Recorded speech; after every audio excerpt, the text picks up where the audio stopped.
Models of teaching. So ಇದರಲ್ಲಿ stem ಮಾಡಲ್ ಅಂಥೇಳಿ, ಈ ಸ್ಟೆಮ್ ಮಾಡಲನ್ನು 21ನೇ ಶತಮಾನದ ಒಂದು ಮಾದರಿ ಟೀಚಿಂಗ್ ಮಾಡಲ್ ಅಂಥೇಳಿ ಕೂಡ ಕರಿತೀವಿ. ಸ್ಟೆಮ್ ಅಂಥೇಳಿ ಕೂಡ ಕರೆದಾಗ STEM, S for science, T for technology, E for engineering, A for arts, M for mathematics.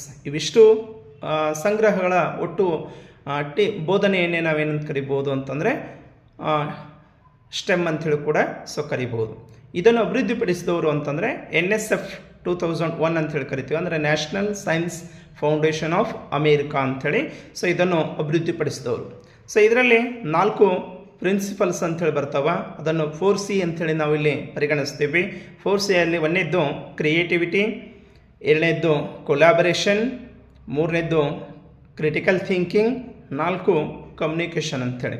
So 1 creativity ಅಂದರೆ ಸೃಜನಶೀಲತೆ, 2 ಕೊಲಾಬರೇಷನ್ ಅಂದರೆ ಸಹಕಾರ ಅಥವಾ ಒಟ್ಟಾಗಿ ಕೆಲಸ ಮಾಡುವುದು, 3ನೇದು ಕ್ರಿಟಿಕಲ್ ಥಿಂಕಿಂಗ್ ಅಂದರೆ ವಿಮರ್ಶಾತ್ಮಕ ಚಿಂತನೆಯನ್ನು ಬೆಳೆಸುವುದು, 4C ಅಂದರೆ ಕಮ್ಯುನಿಕೇಷನ್ ಅಂದರೆ ಸಂವಹನ ಅಂಥೇಳಿ. ಸೊ ಇನ್ನೊಂದು ಅಂಶ ಅಂತಂದರೆ ಇಲ್ಲಿ ಗ್ಯಾಮಿಫಿಕೇಷನ್ ಅಂತ ಕರಿತೀವಿ. ಗ್ಯಾಮಿಫಿಕೇಷನ್ ಅಂತ ಕರೆದರೆ ಗೇಮ್ ಟೀಚಿಂಗ್ ಅಂತೇಳಿ, ಆಟದ ಮುಖಾಂತರ ಪಾಠ ಅಂಥೇಳಿ. ನಂತರ ಇಮರ್ಸಿವ್ ಲರ್ನಿಂಗ್ ಅಂತಂದರೆ ಎಕ್ಸ್ಪೀರಿಯನ್ಸ್ ಲರ್ನಿಂಗ್ ಅಂಥೇಳಿ ಕೂಡ ಕರಿತೀವಿ, ಅಂದರೆ ಅನುಭವದ ಮುಖಾಂತರ ಕಲಿಕೆ ಅಂಥೇಳಿ. ಸೊ ಇಷ್ಟು ಅಂಶದ ಮೇಲೆ 1 ಅಂಕ ಇಲ್ಲಿ ಬರುವಂಥ ಪ್ರಶ್ನೆ ಅಂತಂದರೆ ಸ್ಟೆಮ್ದ ವಿಸ್ತರಿಸಿ ಬರಿ ಅಂಥೇಳಿ ಬರ್ಬೋದು, ಅಥವಾ ಸ್ಟೆಮ್ಮನ್ನು ಮೊದಲಿಗೆ ಅಭಿವೃದ್ಧಿಪಡಿಸಿದವರು ಯಾರು ಅಂಥೇಳಿ ಕೂಡ ಬರ್ತೈತಿ, ಮತ್ತು ಎಷ್ಟರಲ್ಲಿ ಅಂಥೇಳಿ. ನಂತರ 4C ಅಂತಂದರೆ ಏನು ಅಂಥೇಳಿ ಗುರುತಿಸಿ ಅಂಥೇಳಿ, ಹಾಗೆ ಗ್ಯಾಮಿಫಿಕೇಷನ್ ಎಂದರೇನು ಅಂಥೇಳಿ, ಹಾಗೆ ಇಮರ್ಸಿವ್ ಲರ್ನಿಂಗ್ ಅಂದರೆ ಏನು ಅಂಥೇಳಿ ಕೂಡ ಕೇಳಬಹುದು. ಧನ್ಯವಾದಗಳು.